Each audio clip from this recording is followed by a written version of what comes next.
Ένας στους δύο οφείλει στην εφορία. Προσωπικά θα ήθελα να δω τον δεύτερο και να του δώσω συγχαρητήρια. Ποιος είναι ο δεύτερος που δεν χρωστάει στην εφορία? Αν χρωστάει ο ένας στους δύο. Προφανώς είναι αυτός που έχει ρυθμίσει τα χρέη του.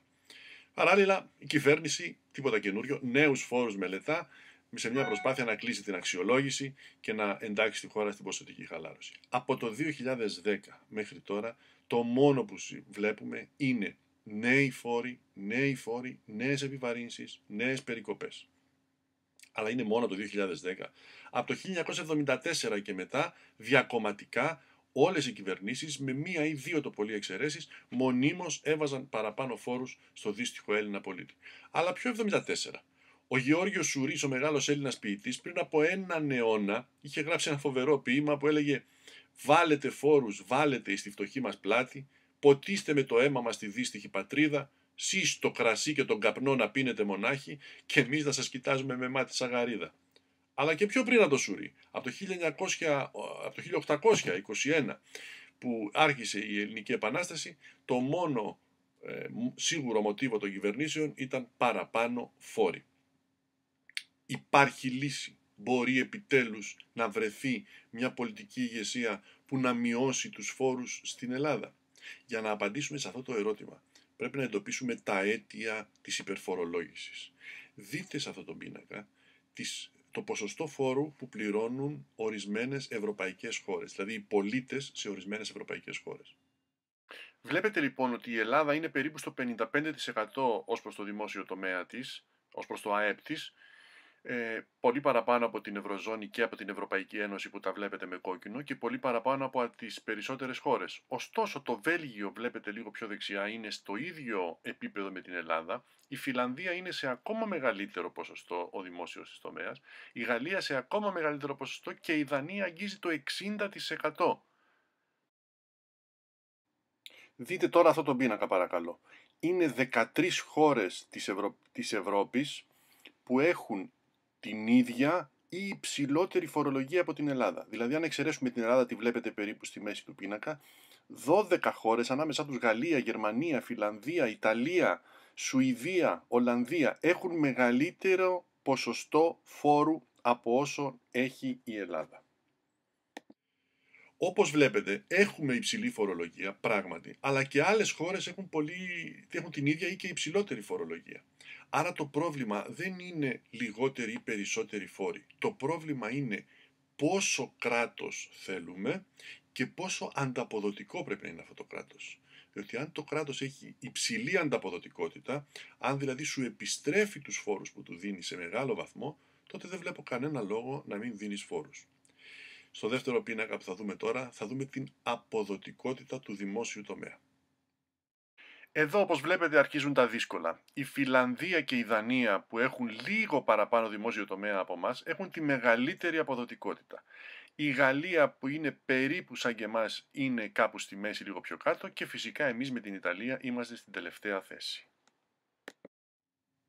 Οι δημόσιοι υπάλληλοι στην Ελλάδα περίπου είναι το 15% των ενεργών του εκλογικού σώματος, δηλαδή των ενηλίκων Ελλήνων. Από αυτό το 15%, όπως θα δείτε στην εμπιστοσύνη που έχουμε στο δημόσιο τομέα ως χώρα, δείτε αυτό το πίνακα.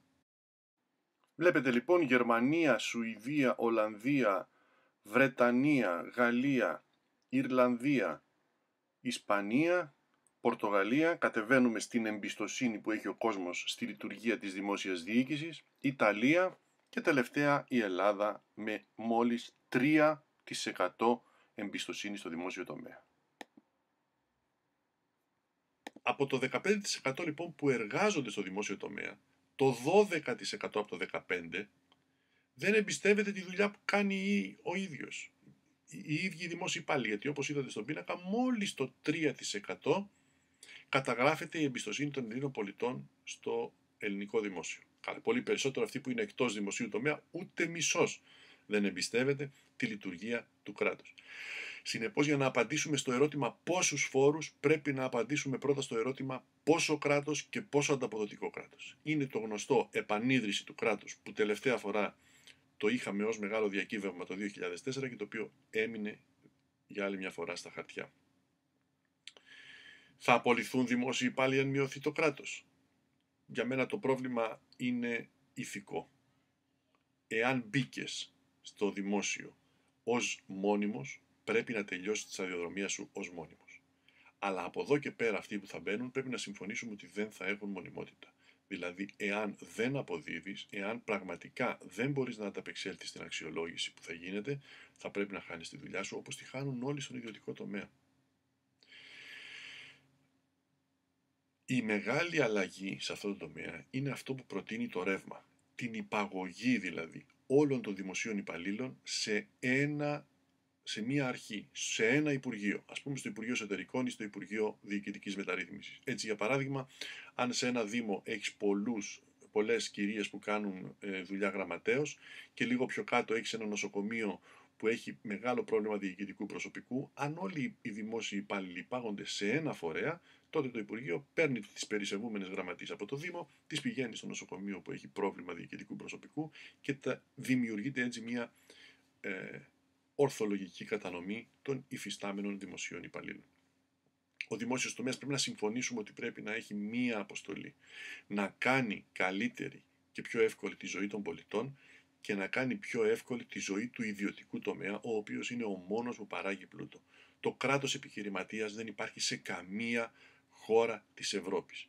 Μόνο αν συμφωνήσουμε ως κοινωνία ότι η ορθολογική λειτουργία του δημοσίου είναι αυτή, δηλαδή το να μην κάνει τον επιχειρηματία, αλλά να διευκολύνει τον ιδιωτικό τομέα να παράγει αυτός ο τελευταίος πλούτο, μόνο τότε θα μπορέσουμε να δούμε με ψύχρεμη ματιά το ύψος των φόρων, να σταματήσουμε την αίσθηση της υπερφορολόγησης που όλοι έχουμε και της αδικίας, να ελαχιστοποιήσουμε τη φοροδιαφυγή και να αποκαταστήσουμε την εμπιστοσύνη της κοινωνίας στο κράτος. Σας ευχαριστώ πολύ.